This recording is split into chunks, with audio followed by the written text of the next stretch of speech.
Lisa. It's there. So like it's there. Yay!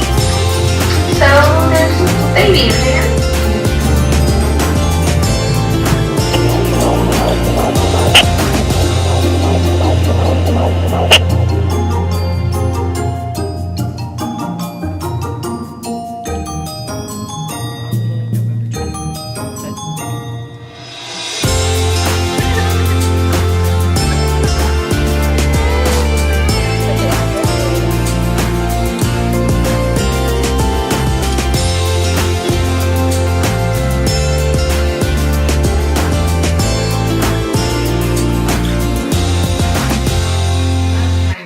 So this is like my third attempt to the video, and I will explain why in just a minute.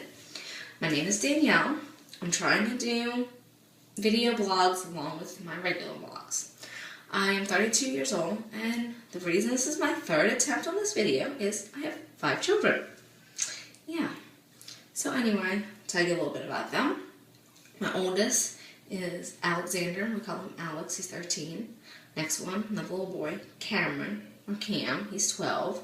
Little girl, Isabella, and we call her Izzy or Bella, and she's 9. Zachariah, he is 7, and Emily is 5, turning 6 in August. And back in March, I found out that I am pregnant with number 6. Yeah, so videos after the baby was born, don't know how that will work, but we will see. So anyway, I'm feeling very strongly that this baby is a boy. If it is, his name will be Matthias Aiden. Not sure if I want to call him Matt or Theus. Both are kind of cute little nicknames, but I don't know. I guess we'll have to see which one fits. So anyway, reason I kind of feel like it's a boy is I haven't had too much morning sickness. Handful of times, maybe something that didn't agree with me, or eating 2 pickles back to back. It's something from eating them, but, you know, kind of enjoyed them. My daughters, so sick. My youngest, I camped out in front of the bathroom door because I was jetting at night time. 26 weeks, I was still sick. You know, this one, I'm 15 weeks now, and not sick. I can eat my pickles, I can drink my lemonade, which are my 2 favorite things to have. Yes, mostly together, but, you know.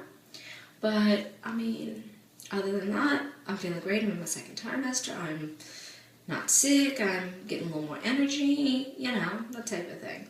But if it's a little girl, don't have a name. But if it is, it is. I will be excited. You know, little girls are so fun. You get to see their hair and the bows and all that stuff. But if it's a little boy, I'm totally thrilled. We'll have 4 and 2 or 3 and 3, whatever it is.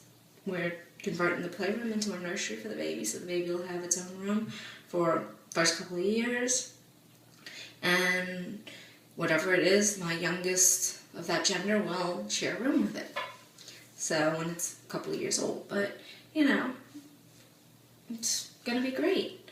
My biggest thing is figuring out the birth. I guess I should tell you about my other births. My first one, I was 19 years old. I said, you get pregnant, get an epidural, and you have a baby. That's just the way things are, and that's how it works. Alright, fine. Did it. It was okay. I mean, he was a little earlier than expected, but he was healthy, fine. You know, any normal full-term baby, but had some breastfeeding issues and stuff like that. Next one, I got pregnant when he was 4 months old. Did another epidural. Breastfeeding went a little bit better that time. You know, but by the time I was pregnant with my 3rd, I had some headaches left over from the epidural with my 2nd. I decided to try something a little different. No drugs. Some people may think I'm crazy. A lot of people told me there's no way you're going to make it. Well, I had her at a hospital in a water birth. Totally amazing experience. She was perfect. I had my little girl and had her naturally, and sometimes I still can't believe it, and it was just totally amazing. So then I got pregnant with my little boy, and the midwife who I had was leaving. I was really sad, so found another midwife, but I didn't care for the doctor that she worked with. He had given me some bad information when I was pregnant with my daughter, but it was what it was, so I went with her.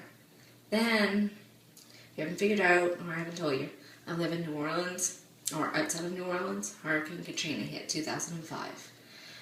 So that was the end of August, and I was due in the beginning of October. Everything was in shambles for like ever. The C-section rate at the hospitals was so high because the few operating hospitals they had so many people in them. It was just crazy. Really didn't want to do that, and my water birth would not have happened there either. So I found a wonderful midwife who actually let us deliver at her house in your standard size bathtub. Really amazing home birth. No epidural, of course, really great. He was great. He came out. We got out the tub, walked across the hall to the bed, went to sleep, got up the next morning, had breakfast like it was just whatever, normal day, any day, I felt great. Recovery was so easy. It was wonderful. Then it came to my daughter. Had to have another home birth. It was just totally awesome. So I had a great pregnancy. I did have some little problems with my gallbladder. I was having gallbladder attacks, and it took me a while to figure out what that was. But I was making an appointment to see about getting it taken out. I was kind of unsure if I wanted to do it before or after the baby or whatever. Well, at 32 weeks, I woke up to a brick and mortar bag. Can't exactly have a home birth that early, so to the hospital I went and had a preemie, 32 weeks. I did do it without drugs, but it was in a hospital. There was a lot of problems there. They couldn't tell me what gender she was. They couldn't see what was going on with my placenta. There was just a lot of problems there. I mean, we knew she was a girl, but doctors couldn't see anything on ultrasounds. They threatened C-sections on me if I didn't stay in the bed and listen to what they wanted me to do. They didn't really let me trust in my body, which is something I feel very strongly about.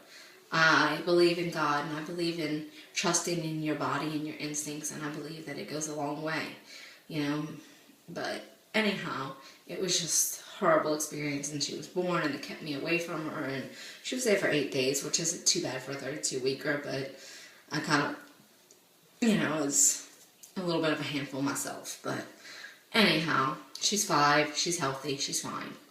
But I really don't want another hospital experience without a midwife. So, my options: could try for another home birth, or I could try for another hospital with a midwife. Not too sure which one I want to go for. Thought about the home birth. My midwife that delivered my son wouldn't be a midwife. Wouldn't be acting as a midwife. I could hire her as a doula and do unassisted, which doesn't worry me in the health aspects of things, but it does worry me about, getting the baby on insurance afterwards, getting the baby to the doctor right afterwards, those types of things. So, and then on top of that, I got 5 kids, 3 cats, getting the house clean for a party that you have no idea when it's going to happen. It could happen, I'm due November 27th, so it could happen November 1st, it could happen November 15th, it could happen November 20th, or it could happen December 3rd. Who knows, And then it was very devastating to come home after having that preemie and have all this stuff set up for home birth that didn't happen. I still felt like I was expecting a baby that was not here, with me, was back at the hospital, but I still felt like it was inside, and it wasn't, and that was a really hard experience, So, we kind of moved from where we were before, so the hospital midwife is a possibility. So, there's one about 25 miles away. I went and met her last month. She seemed really sweet. The office was a little weird feeling, but I can probably deal with that. But she seemed really sweet and really okay with everything I wanted. I want to encapsulate my placenta, want to delay cord clamping, want to breastfeed as soon as possible, want the option for my oldest daughter to be in the delivery room if she so wishes to. I haven't spoken to her about that yet. Just a lot of natural things. I want to walk around in labor and stuff like that. And as long as everything is fine and I'm full-term and all that, she said that shouldn't be a problem. We can video, we can tape the birth, whatever, as long as I don't get an epidural, which I haven't for the last 3 kids, so I don't see why I would now. So, you know, I think that I'm probably going to go with that option, especially if I do possibly have another preemie. I'm in a hospital and they can handle it. You know, I mean, it's just, I don't feel like cleaning my house and all that stuff, and it'll just be more simpler that way, you know. And everything seems to be okay. I still have a few more questions for her. I'll see her again at the end of this month. And then the big news is right after that appointment, a couple of days later, we go for our 3D ultrasound. That's the big ultrasound where they're going to find out whether it's a boy or girl. But I won't. I have a friend who's coming with me. She's going to find out if it's a boy or a girl.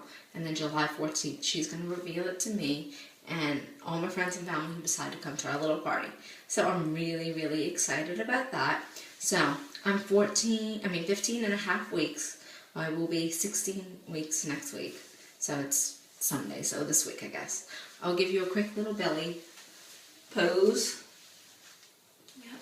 So, and nice little maternity pants. So that's pretty much what you get at 15 weeks, which is my 6th kid, so yeah, I'm kind of big, but this is going to be great. Great pregnancy, great everything. I'm excited. Kids are excited. A lot of my friends think it's a girl. My husband thinks it's a girl. As far as my kids, my oldest boy thinks it's a girl. My next boy thinks it's a boy. My oldest girl thinks it's a girl. My next boy thinks it's a boy. And my youngest thinks it's a girl. So we shall see. Like I said, I don't care. Love this little one. And I mean, that's about it. I'm not sure how often I'll do these updates, but everything's going great and I'm just excited to be having another baby. And bye.